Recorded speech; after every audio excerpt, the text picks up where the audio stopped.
Anson Carter, though, is our hockey expert, our 120 Sports NHL analyst. He joins us right now here on the show. What do you think, AC? Where does that game rank as far as all the great games so far this season? I think so far that's got to be the best game of the year, without a doubt. I think you look at the circumstance of the game that was played. You've got the top two teams in the East. You've got Crosby versus Ovechkin. You've got Malkin playing at a high level. You have, Murray back in net. You've got Backstrom that's already had 500 assists in his career playing at a high level as well, too. And you also the streak. You know, the Caps are on that streak. They wanted to extend their streak to 10 games, and the Pens were in their way. The only problem with that game, Michael and Alexa, that I had was the Caps were coming off of a game where they played against the Philadelphia Flyers. They beat them 5-0. I wish they were at home rested like the Pittsburgh Penguins were, and unfortunately that wasn't the case. But the skill that we see in these goals, I mean, look at that goal there by Malkin. I mean, he scored a hat trick. They pulled Holtby, who is right up there in the Vezina talk, the best goalie in the National Hockey this year. But the will and the skill of both teams was unbelievable. It was like a heavyweight champion fight.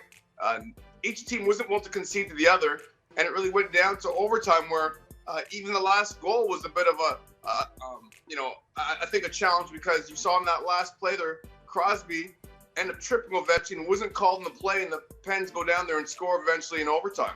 Have you ever seen anything like what happened in the second period with 9 goals scored? I mean, it was absolutely insane. What got into these two teams?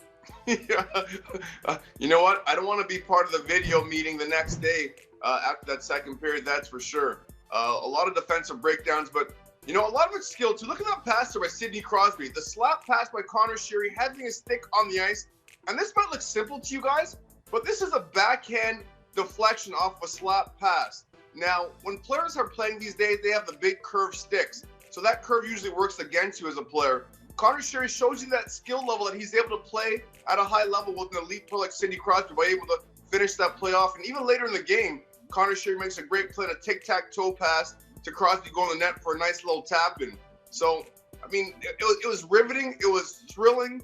A lot of goals were scored, but I think it was a matter of each team responding after their team scored. It was the counterpunching I thought was great, but I also thought it was just the skill level and the compete level of the elite players through both teams' lineups. Yeah, I thought once it was a 7-5 lead in the third period in favor of Pittsburgh, I thought, all right, that's it. The Cavs have run out of steam, and here they come with 2 goals right there, one on the power play by Oshie, and then they tie things up there and force the overtime. But I love this game because it had, I mean, it was like a playoff game. I couldn't believe how many guys were going in there and diving in front of pucks and blocking shots, things we see in the postseason, not so much in the middle of January. What do you think about that? I agree. I totally agree. And you could see that both teams, I wouldn't say hate each other, but they respect each other so much that they're willing to bring their A game to the table. You saw Cullen blocking shots. You saw Kunitz being physical. You saw Ovechkin throwing his body around. You saw guys in the defensive core for like Niskanen, for example, in the Washington Caps, blocking shots and doing what he had to do. These players took the responsibility of saying to themselves, guys, this is just not another regular season game. I mentioned the streak. That has some motivation for the Pittsburgh Penguins, but also for the Washington Capitals. They want to go in there and test themselves too. They just beat Pittsburgh last week in their own building. So they knew it was going to be a challenge. They also knew coming off that 5-0 victory against the Philadelphia Flyers that they had to find a way to dig down deep and find some energy to compete against the Pittsburgh Penguins team that coming to this game was struggling. So both coaches, I think, have to be very happy the way both their teams played. How did the Pens score more goals against Holtby than what he allowed in the previous 5 games combined? Well, when you've got players like number 71, Evgeny Malkin, and number 87, Sidney Crosby, they have a way of making a lot of goalies that are superhuman look very, very average. I mean, you can't blame Holtby in a lot of these plays. I mean, look at that pass, a slap pass and deflection to Connor Sheary in the back door. And then you got Bonino winning a battle in front of the net. I mean, that's a Stanley Cup champion right there. And then you've got just a tough break right there by Brian Rust throwing that puck off of Ovechkin's stick, off Ovechkin's skate.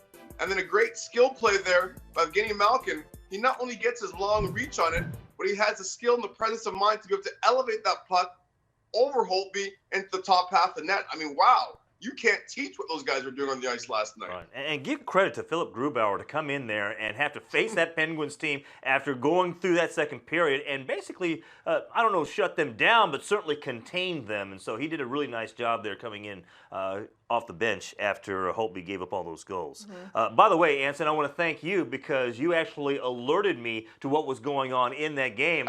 I'm following you on Twitter, and all of a sudden I see this tweet pop up. I'm trying to go out for dinner, but I can't walk away from this Penguins Capitals. Wow, #classic. And this was still in the second period when you posted this, so you knew. But my question is, what time did you ever get dinner?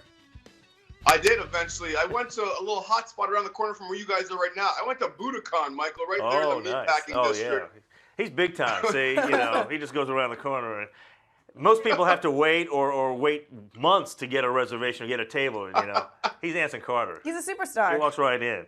All right. Come this way, Mr. Carter. We've got your table back in the back. Nice. Yeah. Nice. He was a little delayed, but it didn't matter.